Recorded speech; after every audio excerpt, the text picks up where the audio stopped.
Pemuda bernama Raju ini adalah seorang sultan muda India. Ia baru saja pulang berkeliling menggunakan helikopter pribadinya. Kehidupannya begitu mewah. Dengan bangga ia memperkenalkan seluruh isi rumahnya lengkap dengan banyak pengawal yang selalu siaga. Meski bergelimang harta, sayangnya Raju masih membujang. Bukan karena tidak ingin menikah, justru ia bingung karena setiap hari hidupnya selalu dikelilingi wanita. Namun, semua kemewahan itu hanyalah mimpi. Kenyataannya Raju hanyalah pria biasa. Tidak ada gadis luar negeri, tidak ada helikopter. Yang ada hanyalah beberapa kerbau yang sedang dibersihkan di halaman rumahnya. Meski begitu, Raju sebenarnya adalah cucu seorang jamindar juragan terkaya pada masanya. Sang kakek dikenal sebagai sosok yang memperjuangkan pemberdayaan perempuan hingga akhir hayatnya. Ia juga terkenal sebagai pemikat wanita. Semasa hidupnya, jamindar sering membantu para wanita. Ia memberikan ladang tebu kepada seorang janda, memberikan ladang mangga seluas 100 hektar kepada janda lainnya, bahkan menghibahkan berbagai kebun kepada banyak wanita, hingga napas terakhirnya ia tetap dikenal sebagai si pemikat wanita. Karena itulah, Raju justru membenci kakeknya sendiri. Walau kini hidupnya pas-pasan, Raju tetap dihormati sebagai cucu sang jamindar. Sebagian warga masih menaruh hormat karena kebaikan kakeknya di masa lalu. Raju pun berusaha menjaga kehormatan nama besar itu.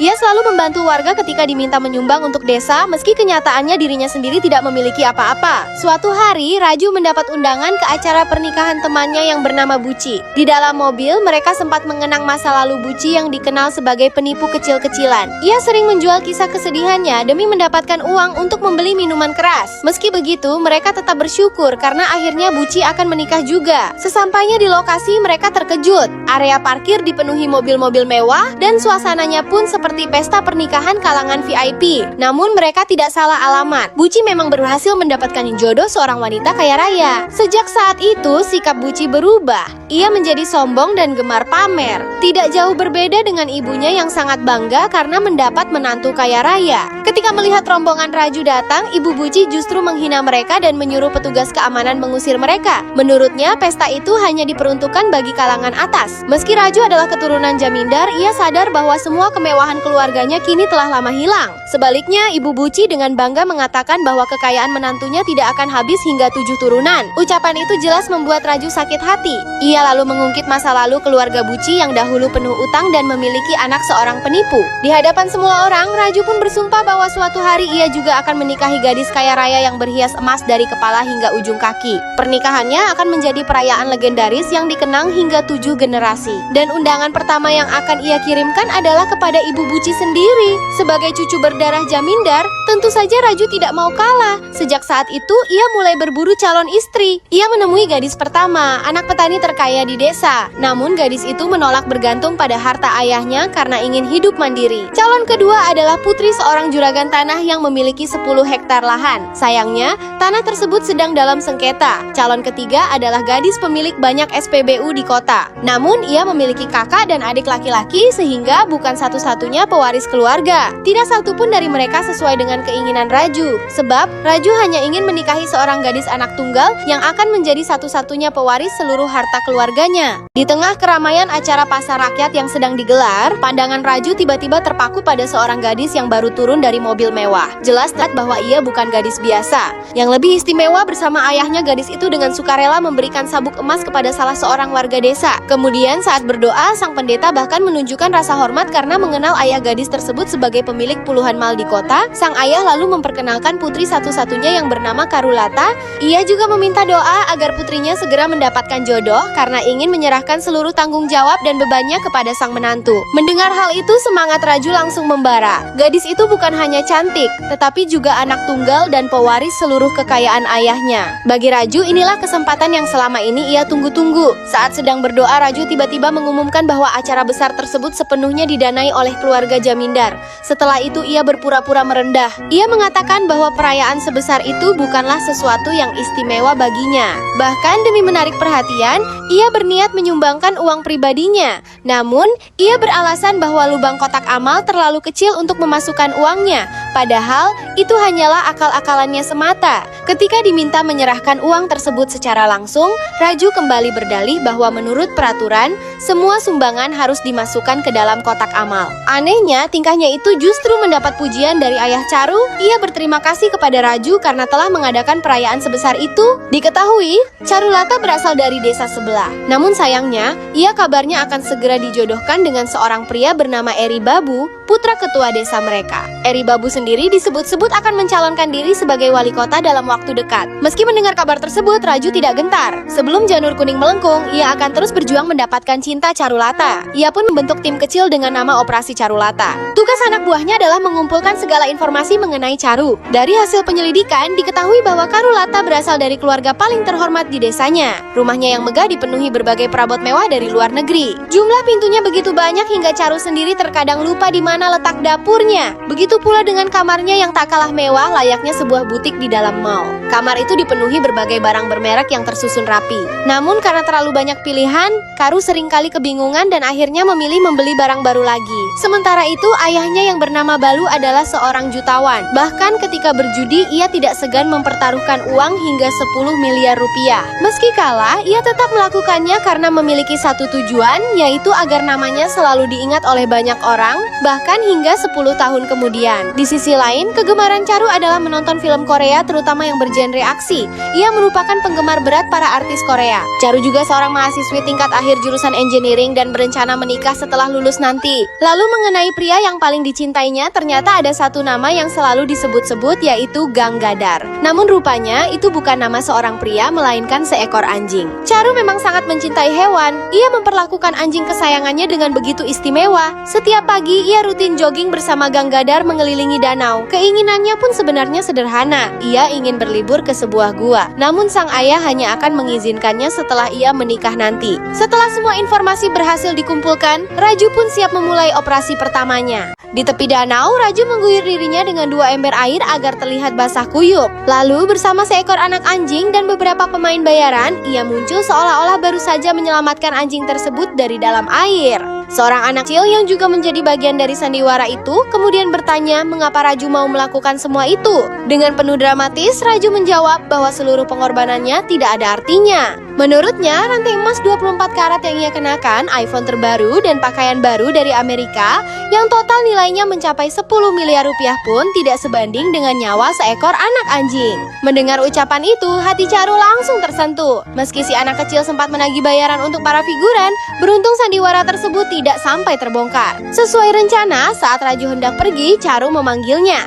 Ia kagum karena Raju tidak berpikir 2 kali untuk menyelamatkan anjing tersebut.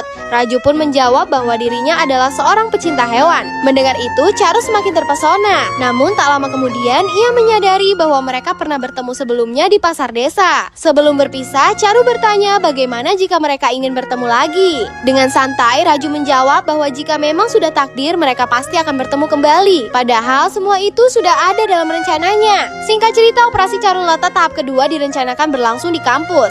Namun temannya memberi kabar bahwa kampus sedang ricuh dan Charu berada di sana. Rupanya ada beberapa preman dari luar yang membuat onar. Situasi itu jelas berada di luar rencana. Raju bahkan sempat ingin membatalkan operasinya dan menundanya untuk lain waktu. Namun temannya memiliki sebuah ide. Mereka tahu bahwa Karu sangat menyukai film aksi Korea. Jika Raju berhasil mengalahkan para preman tersebut, pasti Karu akan semakin tergila-gila padanya. Mendengar ide itu, Raju langsung setuju. Ia memancing mereka masuk ke sebuah ruangan lalu menutup gerbangnya. Namun bukannya berkelahi, Raju justru memberikan ceramah. Ia menjelaskan arti premanisme, meminta mereka bertobat, serta mengingat keluarga masing-masing yang menunggu di rumah. Anehnya, para preman itu benar-benar tersentuh dan menyesali perbuatannya. Sebelum mereka pergi, Raju hanya meminta satu hal kecil, yaitu berpura-pura babak belur seolah-olah telah dihajarnya habis-habisan. Dan para preman itu pun menuruti permintaannya. Alhasil, bukan hanya Charu, hampir semua wanita di kampus langsung terpesona pada Raju. Sampai-sampai mereka berebut meminta nomor ponselnya. Namun, Raju berkata bahwa nomor ponselnya hanya akan diberikan kepada wanita yang spesial. Ketika Charu memintanya, Raju langsung memberikan nomor tersebut. Melihat hal itu, gadis-gadis lain pun merasa iri. Sekali lagi, Raju menegaskan bahwa nomor ponselnya hanya untuk satu orang spesial, yaitu Charu.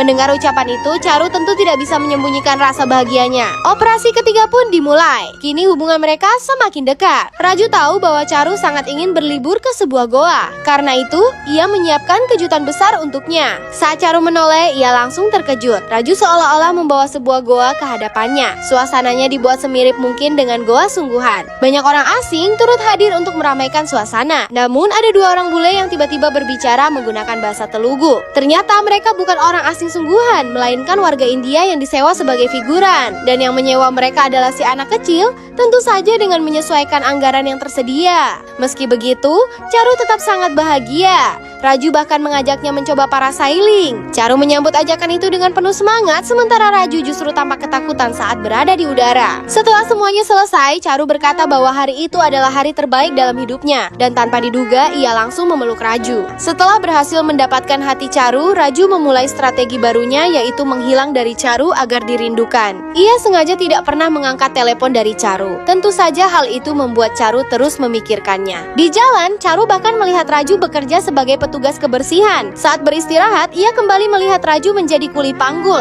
Padahal, semua itu hanyalah penyamaran yang sengaja dilakukan Raju. Ia terus muncul di berbagai tempat agar wajahnya selalu terbayang-bayang di benak Charu. Hingga akhirnya mereka benar-benar bertemu lagi. Dan strategi Raju pun berhasil. Charu semakin tergila-gila kepadanya. Namun saat itu, Raju justru berpura-pura menolak. Ia mengatakan bahwa Charu sudah dijodohkan dengan Eri Babu, putra ketua desa, dan ia tidak ingin mengganggu hubungan mereka. Tak lama kemudian, Balu ayah Charu datang. Dengan tegas ia mengatakan bahwa dirinya tidak akan menikahkan putrinya dengan siapapun selain Raju. Menurutnya, hanya Raju yang pantas melanjutkan seluruh tanggung jawab yang selama ini ia pikul. Mendengar hal itu, Raju sempat tidak percaya. Namun akhirnya ia menyatakan kesiapannya untuk menikahi Charu. Balu juga berjanji akan menggelar pesta pernikahan yang begitu megah dan tak terlupakan, bahkan hingga 7 turunan. Di sisi lain, Eri Babu sangat marah. Ia merasa dikhianati karena Charu memilih menikah dengan pria lain, padahal sebelumnya sudah ada kesepakatan antara kedua keluarga. Karena itu, ia mulai mencari tahu siapa sebenarnya Raju. Sementara itu, Raju menepati janjinya. Ia mendatangi rumah Ibu Buci. Dulu ia pernah bersumpah akan menikahi gadis terkaya, pewaris tunggal seluruh kekayaan ayahnya. Dan sesuai janjinya, undangan pernikahan pertama ia berikan kepada Ibu Buci. Akhirnya, pernikahan Raju dan Charu digelar dengan sangat meriah dan istimewa. Dan setelah semua usaha serta kerja kerasnya, Raju akhirnya bisa tinggal di rumah besar milik keluarga Charu dan menjadi kembali kaya sama seperti kakeknya dahulu kala. Namun pada malam pertama, Charu terlihat sangat kelelahan. Raju pun memakluminya dan dengan lembut menyelimuti istrinya itu. Tak lama kemudian, seorang asisten datang membawa sebuah amplop. Katanya surat itu berasal dari ayah mertuanya. Raju langsung bersemangat. Ia mengira amplop tersebut berisi tiket bulan madu atau mungkin surat pembagian warisan. Dengan penuh harapan, ia segera membukanya. Namun isi surat itu justru membuatnya terdiam. Ayah mertuanya menulis bahwa ia sangat bahagia memiliki menantu seperti Raju. Ia memang memiliki banyak usaha di berbagai kota. Akan tetapi, karena terlalu sering berjudi dan mengambil risiko besar, ia akhirnya dinyatakan bangkrut dan terlilit utang dalam jumlah yang sangat besar. Untuk menutupi utang-utangnya, ia telah menggadaikan seluruh aset yang dimilikinya, termasuk rumah yang kini ditempati oleh Raju dan Charu. Dalam surat itu juga dijelaskan bahwa untuk sementara waktu ia pergi menenangkan diri. Saat membaca semua itu, Raju benar-benar syok. Ia baru menyadari bahwa tanggung jawab yang dimaksud oleh ayah mertuanya bukanlah melanjutkan kekayaan keluarga, melainkan melunasi seluruh utang yang ditinggalkan. Keesokan paginya, Raju masih belum percaya. Ia mengira semua ini hanyalah lelucon atau acara prank dengan kamera tersembunyi. Bahkan, ia sempat menghitung sampai 3 sambil berharap seseorang akan muncul dan mengatakan bahwa semua itu hanyalah candaan. Namun ketika ia berbalik, beberapa orang sudah berdiri tepat di hadapannya. Mereka adalah petugas bank yang datang menagih pinjaman baru senilai miliaran rupiah. Ternyata selama 2 tahun terakhir, Balu tidak pernah membayar cicilannya. Lebih mengejutkan lagi, rumah yang mereka tempati saat ini ternyata telah digadaikan demi membiayai pesta pernikahan yang megah kemarin. 2 orang rentenir juga datang menagih utang. Mereka mengatakan bahwa sebagai menantu, Rajulah yang harus bertanggung jawab melunasi semuanya. Raju masih berusaha menyangkal. Ia menganggap semua ini hanyalah bagian dari sandiwara. Namun tak lama kemudian, sang asisten memastikan bahwa semua itu benar adanya. Ia menjelaskan bahwa Balu memiliki utang hampir kepada seluruh warga desa dan besar kemungkinan telah melarikan diri pada malam sebelumnya. Dengan kata lain, Raju telah ditipu. Mendengar penjelasan itu, Raju segera memanggil Charu. Saat Charu keluar dan melihat begitu banyak penagih utang berkumpul di depan rumah, ia pun terkejut. Mantan kekasih Charu tiba-tiba datang untuk mengejek Raju. Ia mengatakan bahwa Charu telah salah memilih pria. Bahkan ia mengetahui tentang operasi Charulata dan mengungkap bahwa Raju memang sengaja membuat Charu jatuh cinta kepadanya. Mendengar hal itu, Charu mulai ragu. Ia langsung bertanya kepada Raju apakah benar dirinya adalah cucu dari Jamindar, orang terkaya di desa sebelah. sebelah. Raju pun menjawab bahwa hal itu memang benar. Namun, ia mengakui bahwa seluruh kekayaan keluarganya telah lama habis. Mendengar pengakuan itu, Charu merasa kecewa karena menganggap dirinya telah ditipu. Padahal, kenyataannya Charu dan ayahnya juga mendekati Raju karena alasan yang sama. Sejak awal, sopir pribadi mereka memberitahu bahwa Raju adalah cucu dari jamindar kaya raya tersebut. Bahkan, Balu membatalkan perjodohan Charu dengan Eri Babu karena yakin Raju mampu melunasi seluruh utangnya. Mendengar kenyataan itu, Raju semakin terpukul. Ia juga merasa telah ditipu. Ia tidak habis pikir bagaimana keluarga Charu bisa tidak memiliki uang sama sekali. Lalu ia teringat pada sabuk emas yang pernah mereka sumbangkan di pasar desa. Namun ternyata, sabuk emas itu bukanlah sumbangan. Benda tersebut diberikan kepada seorang warga karena Balu juga memiliki utang kepada pria itu. Para penagih utang tidak mau tahu soal alasan atau kesalahpahaman yang terjadi. Mereka memberi waktu 2 bulan kepada Raju dan Charu untuk melunasi seluruh utang. Jika gagal, rumah beserta seluruh isinya akan disita. Saat itulah Raju tersadar. Selama ini ia mengira sedang menjalankan operasi Carulata, tetapi ternyata semuanya berubah menjadi operasi menyelamatkan Raju. Yang satu menikah demi mencari pewaris kekayaan dan menjadi jutawan, sementara yang lain menikah demi menemukan seseorang yang bisa melunasi utang keluarganya. Pada akhirnya, keduanya merasa sama-sama dikhianati. Kini Raju benar-benar bingung menghadapi keadaan tersebut. Ironisnya, banyak orang justru memujinya karena mengira ia adalah menantu tunggal yang akan mewarisi kekayaan besar keluarga Balu. Di tengah kebingungan itu,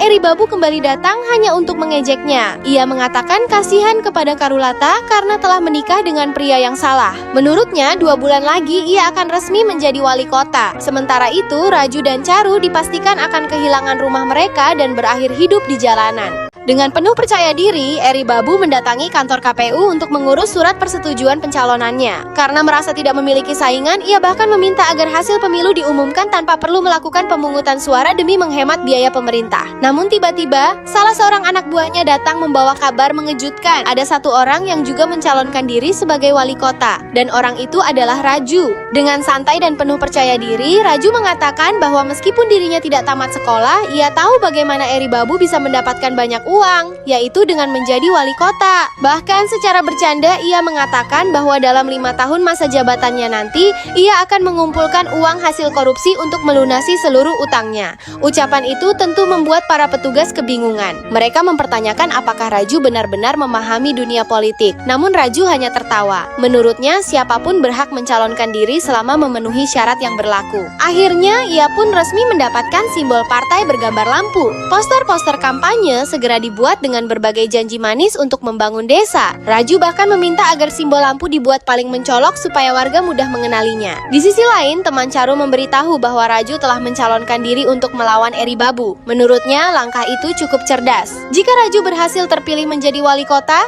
tidak akan ada seorang pun yang berani mengusirnya dari desa. Dan jika Charu mendukung penuh perjuangan suaminya, mereka masih memiliki peluang untuk menyelamatkan rumah serta masa depan mereka. Raju pun mulai berkampanye keliling desa. Ia sempat mendatangi rumah seorang warga yang sedang berduka dan hampir saja dimarahi karena datang di waktu yang tidak tepat. Ia juga memasang baliho besar dengan harapan akan disambut banyak warga. Namun kenyataannya hanya 2 orang yang datang menghadiri kampanyenya. Sebagian besar masyarakat lebih memilih menghadiri kampanye Eri Babu. Tidak kehabisan akal, Raju memanfaatkan keramaian kampanye Eri Babu untuk membuat vlog. Dari sudut pengambilan gambar tertentu, ia membuat seolah-olah kerumunan tersebut adalah para pendukungnya sendiri. Tentu saja Eri Babu tidak tinggal diam, ia kembali mengejek Raju. Menurutnya, seseorang yang tidak memahami politik tidak pantas menjadi lawannya. Jangankan memimpin desa, berpidato saja Raju belum tentu mampu, apalagi memahami kebutuhan masyarakat. Wanita ini tiba-tiba muncul dari balik kerumunan warga. Ia adalah Charu yang datang untuk membantu kampanye suaminya. Dengan lantang, Charu naik ke atas sebuah jeep dan menyatakan bahwa Raju akan mengunjungi setiap rumah warga dengan berjalan kaki. Sambil berbisik kepada suaminya, ia menjelaskan bahwa mereka memang tidak memiliki anggaran kampanye yang besar, sehingga berjalan kaki adalah solusi terbaik. Charu lalu menjelaskan kepada warga bahwa dengan berjalan kaki,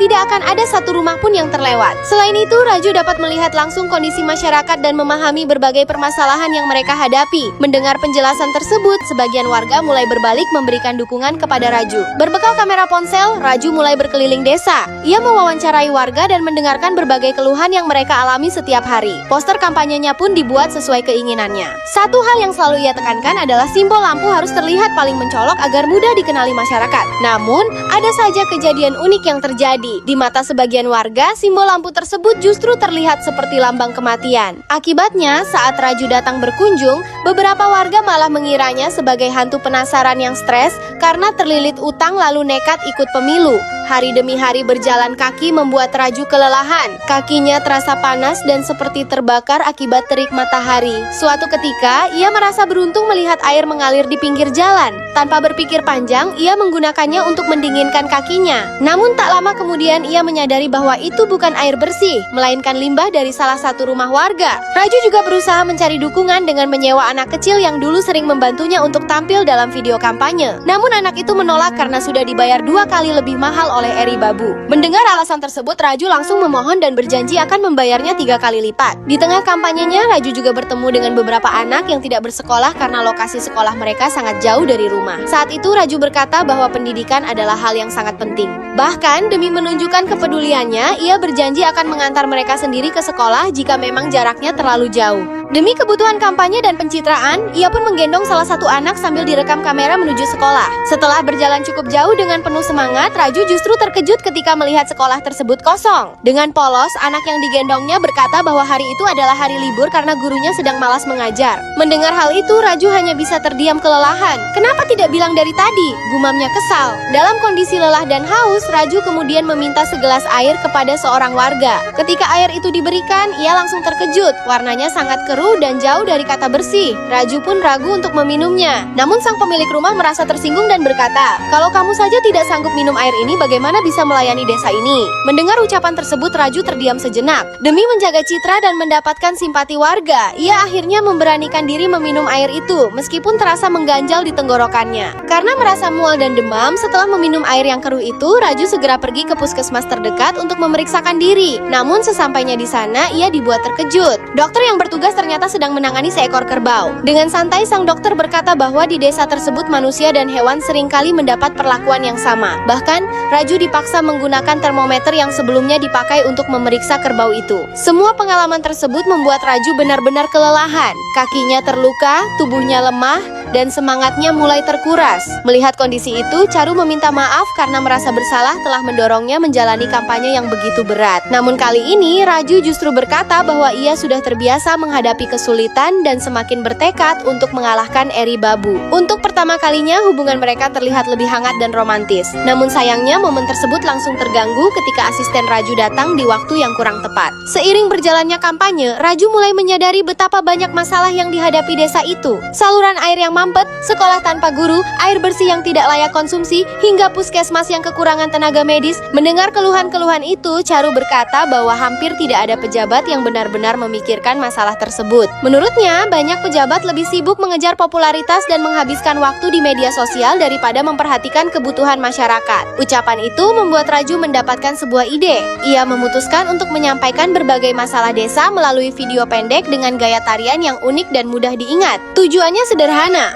menarik perhatian publik dan membuat masalah-masalah tersebut menjadi viral. Raju pun mulai merekam video di berbagai lokasi. Ia menari di jalan yang rusak, di dekat saluran air yang tersumbat, di puskesmas yang tidak memadai, hingga di sekolah yang kosong tanpa guru. Tak butuh waktu lama, videonya meledak di media sosial. Jumlah penontonnya mencapai lebih dari 15 juta kali tayang. Banyak orang membagikannya ke berbagai platform, termasuk status WhatsApp. Bahkan, tarian khas Raju mulai ditiru oleh banyak warganet dan menjadi tren di media sosial. Sejak saat itu, Raju mendadak terkenal layaknya seorang selebritas. Meski demikian, ia berjanji tidak akan berhenti membuat video dan menari sampai seluruh masalah di desanya benar-benar terselesaikan.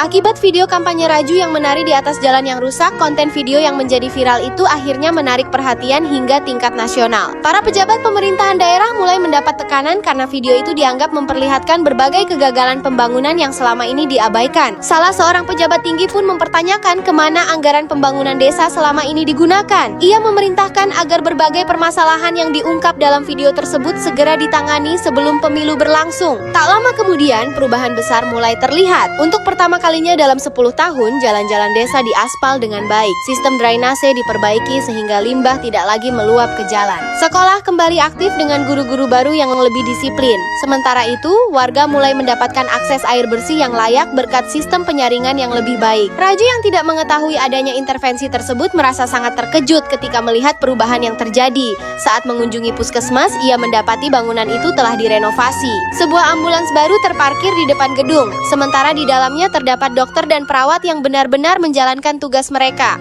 Sang dokter bahkan terima kasih kepada Raju. Menurutnya, setelah video itu viral, pemerintah akhirnya mengirim tenaga medis tambahan untuk melayani masyarakat desa. Tak hanya itu, ketika keluar dari puskesmas, Raju melihat banyak warga telah menunggunya. Mereka mengucapkan terima kasih karena merasa Raju telah membawa perubahan nyata bagi desa mereka. Salah seorang warga berkata bahwa selama ini banyak politisi yang datang membawa janji, tetapi melupakan masyarakat setelah terpilih. Sebaliknya, Raju justru berhasil menghadirkan perubahan bahkan sebelum memenangkan pemilu. Untuk pertama kalinya, mereka merasa melihat sosok pemimpin yang benar-benar peduli pada rakyatnya. Namun kebahagiaan itu tidak berlangsung lama. Tak lama kemudian, Raju dipanggil untuk bertemu dengan seorang pejabat tinggi pemerintahan. Dalam pertemuan tersebut, ia justru direndahkan. Sang pejabat mengatakan bahwa dunia politik tidak semudah mencari jumlah tayangan dan tanda suka di media sosial. Menurutnya, viral bukan berarti pasti menang dalam pemilu. Ia pun meminta Raju menghentikan kampanyenya dan berhenti memanfaatkan popularitas media sosial sebagai alat politik.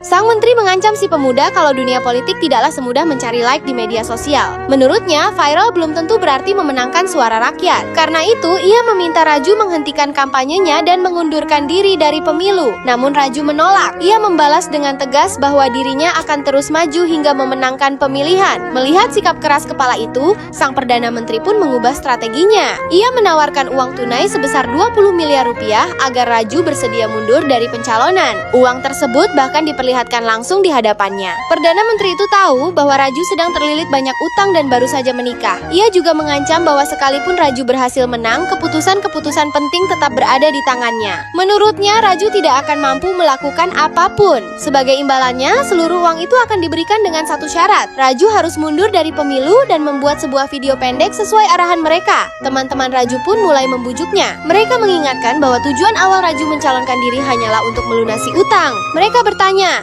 untuk apa terjebak semakin dalam ke dunia politik yang penuh permainan kekuasaan? Mendengar semua itu, tanpa diduga Raju akhirnya menerima tawaran tersebut. Di sisi lain, sang Perdana Menteri tidak merasa dirugikan sama sekali. Ia tahu bahwa 2 tahun lagi akan ada proyek jalan raya bernilai puluhan triliun rupiah yang kemungkinan besar akan dikerjakan oleh orang-orang kepercayaannya. Dibandingkan keuntungan sebesar itu, uang 20 miliar hanyalah jumlah yang sangat kecil. Sesuai kesepakatan, Raju pun membuat video pengakuan. Dalam video tersebut, ia mengatakan bahwa seluruh pembangunan desa sebenarnya merupakan hasil kerja pemerintah. Ia bahkan mengaku dibayar agar video-videonya menjadi viral dan menarik perhatian masyarakat. Lalu, dengan nada yang terkesan meremehkan, ia menyebut masyarakat sebagai domba yang mudah mempercayai apapun yang sedang viral di media sosial. Sayangnya, bagian ucapan itu terlanjur tersebar sebelum sempat diedit.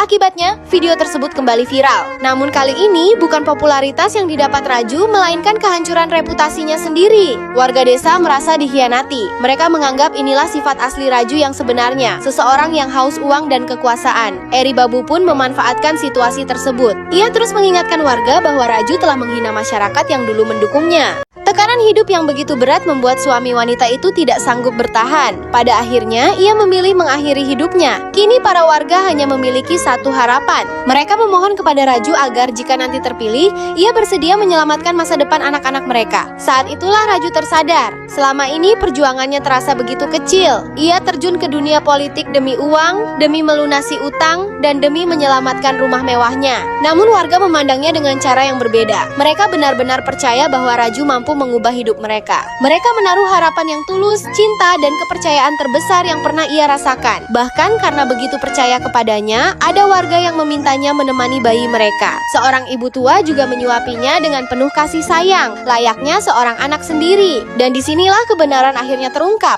Ternyata uang 20 miliar rupiah yang diterima Raju dari Perdana Menteri tidak digunakan untuk melunasi utang pribadinya. Seluruh uang itu justru dipakai untuk menebus tanah-tanah warga yang telah dirampas para rentenir. Raju mengetahui bahwa ada permainan kotor di balik penggadaian 30 bidang tanah tersebut. Nilainya sengaja dinaikkan agar warga tidak mampu menebusnya kembali. Kini, satu persatu tanah itu berhasil ditebus. Setelah menerima dokumen kepemilikan asli, pada suatu malam Raju mendatangi rumah wanita tersebut. Dengan tenang ia berkata bahwa dirinya memang tidak bisa mengembalikan suaminya yang telah tiada. Namun setidaknya ia bisa mengembalikan tanah yang menjadi hak keluarga mereka. Disitulah letak pengorbanan Raju. Ia memilih menyelamatkan warga desanya daripada menyelesaikan masalahnya sendiri. Dahulu ia percaya bahwa uang adalah segalanya dan sumber kehormatan. Namun kini ia menyadari bahwa kehormatan dan kedamaian justru lahir dari menolong orang lain tanpa pamrih. Ia juga memahami makna pernikahan yang sesungguhnya. Pernikahan bukanlah sebuah bisnis dan tidak seharusnya dijalani demi uang. Pernikahan adalah tentang saling mendukung, saling menguatkan, dan tetap berdiri bersama di masa-masa sulit. Raju pun meminta maaf kepada Charu karena kemungkinan besar ia tidak akan mampu menyelamatkan rumah besar mereka. Namun Charu hanya tersenyum. Ia mengatakan bahwa dirinya tidak membutuhkan istana. Yang ia butuhkan hanyalah seorang raja. Karena dimanapun ia berada bersama Raju,